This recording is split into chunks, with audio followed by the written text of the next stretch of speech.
Aku dah lama duk tengok orang duk kutuk pasal mesin rumput bateri ni. Sebenarnya mesin ni bukan untuk semua orang. Tapi kalau orang yang macam aku memang ngam lah.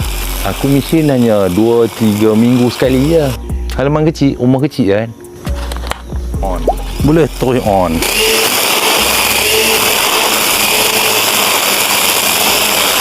Lepas guna, nak simpan pun senang.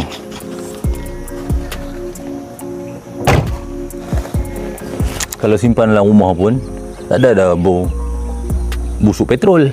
Tapi aku tak sure kan hampa pakai mesin bateri. Bila hampa jenis buat jok besar-besar kawasan luas macam ni, tak payah lah, pergi beli lah mesin petrol yang 1000 lebih tu, baru berbaloi. Siapa nak buat pakai bateri, mampu.